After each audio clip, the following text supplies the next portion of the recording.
প্রধানমন্ত্রী শেখ হাসিনা বলেছেন, দেশবাসীর কাছে আমি বিচার চাই। অপরাধটা কি করেছি? এই ধরনের ধ্বংসযজ্ঞ আর কেউ যেন এই দেশে চালাতে না পারে, সেই জন্য আমি সবার সহযোগিতা চাই। শেখ হাসিনা বলেন, বাংলাদেশকে আবারও ভিক্ষুকের দেশে পরিণত করতে দেশব্যাপী ধ্বংসাত্মক তাণ্ডবলীলা চালানো হয়েছিল। দেশের অর্থনীতিকে পুরোপুরি পঙ্গু করারই ষড়যন্ত্রের অংশ এটি।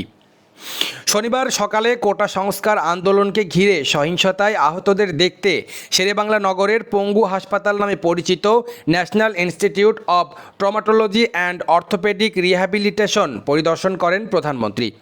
পরে তিনি আবেগঘন কণ্ঠে এসব কথা বলেন। সরকার প্রধান বলেন, বাংলাদেশকে অর্থনৈতিকভাবে পঙ্গু করতেই এই ষড়যন্ত্র।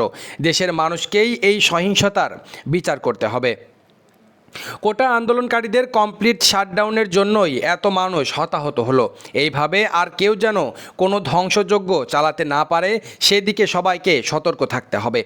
প্রধানমন্ত্রী বলেন, আহতদের চিকিৎসার জন্য যা যা লাগবে করে দেব এবং করে দিচ্ছি। যাদের অঙ্গহানি হয়েছে তাদের কৃত্রিম অঙ্গ সংযোজনের ব্যবস্থা নেবে সরকার। তিনি বলেন, আমাদের সাধ্যমতো আমরা করে দেব, কিন্তু দেশবাসীর কাছে আমি বিচার চাই। অপরাধটা কি করেছি? এই ধরনের ধ্বংসযজ্ঞ আর কেউ যেন এই দেশে চালাতে না পারে, সেই জন্য আমি সবার সহযোগিতা চাই। শেখ হাসিনা পঙ্গু হাসপাতালে চিকিৎসাধীন গুরুতর আহত কয়েকজনের সঙ্গে কথা বলেন এবং তাদের চিকিৎসার খোঁজ খবর নেন।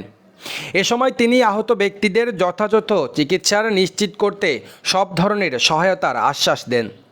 নিটোর পরিচালক অধ্যাপক ডাক্তার কাজী শামীমুজ্জামান আহতদের চিকিৎসার বিষয়ে প্রধানমন্ত্রীকে অবহিত করেন। এই সময় প্রধানমন্ত্রী আহতদের সুচিকিৎসা নিশ্চিত করতে হাসপাতাল কর্তৃপক্ষকে প্রয়োজনীয় সব ধরনের পদক্ষেপ নেওয়ার নির্দেশ দেন। রেজওয়ান ইসলাম, নিউজ বাংলা।